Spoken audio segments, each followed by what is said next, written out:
and Alexandra Veevers once had a vague notion that by the time they reached their mid-30s, they would be secure in their careers and marry with children.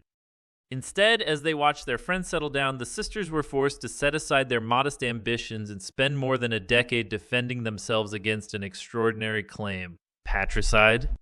Helen, now 36, and Alexandra, 34, along with their mother, were accused of poisoning their property tycoon father, Harry Veevers, for his $7 million fortune. It was, they say, a wicked lie, a fantasy concocted by their older half-brothers Richard, 47, and Philip, 45, from their father's first marriage to deny them their inheritance. The two sisters from Manchester insisted their 64-year-old father's heart attack on Valentine's Day 2013 in Kenya was due to natural causes alone. Yet the Kenyan authorities entertained the brothers' claims of foul play and exhumed Mr. Veevers 11 months later. Analysis of tissue and soil samples produced conflicting results. It would be left to an inquest in the coastal city of Mombasa to decide if he had been poisoned.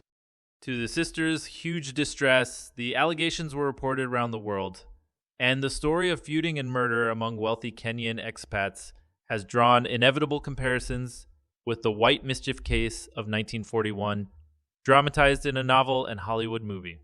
At stake was more than Mr. Veevers' estate.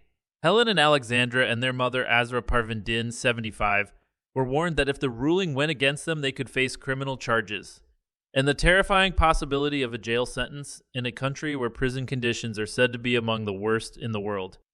Beset by delays due to a backlog of cases and reasons not immediately clear, the inquest dragged interminably. One hearing was abandoned when Helen received intimidating texts from a man who turned out to be the court clerk. The Mail on Sunday can reveal that only now, 8 years after it opened in a blaze of publicity, has the inquest reached a conclusion. Oddly, the verdict caught both sides' legal teams by surprise. They were expecting a routine case management hearing. By chance, Alexandra was in court that morning because she and her sister were desperate to find out when a ruling was expected. Suddenly, a court official began reading from a sheet of paper containing Magistrate Charles Nigwa's entire assessment of the long-running case. Alexandra felt my heart beat out of my chest. The official told the court, lastly, and most importantly, no concrete evidence has been adduced to show that anyone was criminally responsible for the death of the deceased. In the circumstances, I direct the court file be closed. To the sisters, though relieved, it felt a bit of an anticlimax. Mr. Ndigwa's statement failed to even hint at the case's twisting complexities, far-reaching consequences, and the scorched trail it left behind. Then there is the unresolved question of the Rochdale businessman's estate. Mr. Veevers died without leaving a will. A letter he wrote purportedly outlining his final wishes went missing from a Barclays Bank safety deposit box. Promising to be as rancorous as the inquest, the inheritance battle is on the horizon. For now, the sisters are numb and struggle to make sense of the case that, says Helen, put their lives on hold for more than 10 years. Actually, she adds, it's worse than that. Our lives were ruined by the most ridiculous, wicked, horrible lies. Alexandra says, emotional and psychological impact has been enormous. For all these years, we have had to live with the awful fear of being jailed in Kenya for something we haven't done. It's hard to imagine much worse than being wrongly accused of murdering our father, a man we all love dearly. The same goes for our mother. It's been horrendous for her. There has also been the knock-on effects and the no smoke without fire thing. I haven't dated anybody since Dad died. And I don't get parcels delivered to my home as I don't want neighbors to see my name. Like her sister, Helen is single, both live in rented accommodation. We can't get mortgages as all our money has gone into fighting to clear our names, she says. Helen adds that the case ruined friendships and relationships. She had to give up her job as an estate agent, instead taking in a much lower profile role with a security company. When their grandmother died, a relative warned them not to attend the funeral. It was crazy, she says. Of course we went, but it's an example of the suspicions this has sown. Toxic in more ways than one, the case featured lies, fraud, and corruption. At its heart was the question of whether or not Mr. Veevers was poisoned. Kenyan scientists claimed to have found traces of the insecticide cyalothrine after exhuming his body. But in 2018, a British forensic scientist, Dr. Alexander Allen, told the inquest that a reanalysis of soil and soft tissue samples using a highly sensitive technique had found no such trace of the toxic compound. In his report, seen by the Mail on Sunday, Dr. Allen, who worked for the Home Office for 20 years, noted intriguingly, "From the circumstances supplied to me, it appears that the most likely scenario for the origin of any confirmed sialothrin would have been postmortem addition." Mr. Veevers' remains have been stored at Mombasa Hospital since exhumation, but the sisters and their mother now hope to rebury him with dignity. The exhumation, they say, was an emotional attack. Helen fears her brothers now want him cremated in England.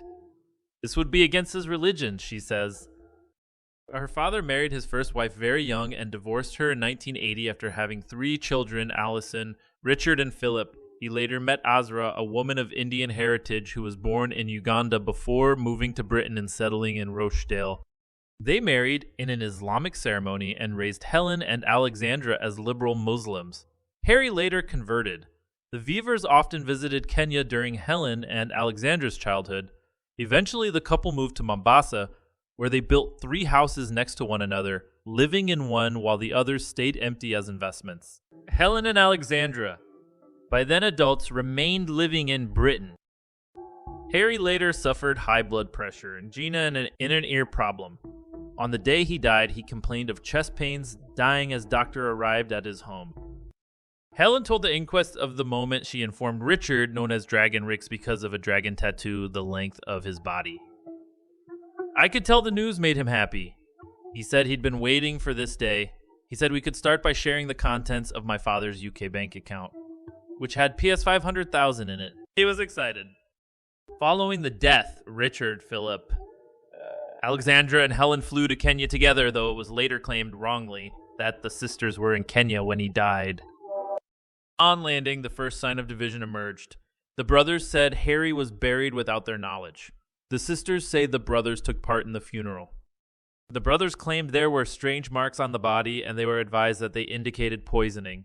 Helen says they have failed to present any evidence. She accused Richard of seizing control of the family properties in Harry's car without agreement and renting out Harry and Azra's house without consent. Alexandra told the inquest she saw Richard and Philip in the mortuary with their father's body, wearing latex gloves and holding some sort of instruments. Although their father did not leave a will, Helen told the inquest that it was known throughout the families that there was a letter in a safety deposit box at Barclays Bank in Mombasa to be opened in the event of his death. Harry's brother Chris, who had been granted access, found the box empty. Helen told the court she believed the letter might have disinherited Richard, and he did a deal with the bank employee to get rid of it. "My Uncle Chris agreed my father was very shrewd with money and would never have paid for a bank box that was empty," she said. "My uncle warned me that Richard was trying to set us up, accusing us of poisoning my father to get his money. He said, 'You girls need to be careful.'" It was also claimed that Mr. Veevers had threatened to leave Azra, now living in Hampshire, for another woman, but the sisters insist the supposed affair is another twisted fabrication. All sides are considering their next moves. "We will come to court and testify," says Helen. "We were really scared all the way through. Some days I was so anxious I would wake up with my nails imprinted into the palm of my hand from clenching my fists during the night, but we're not giving up." Neither are their brothers.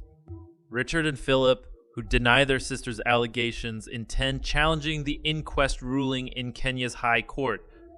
Their lawyer, Francis Kinyua, said they are upset, but their position hasn't changed.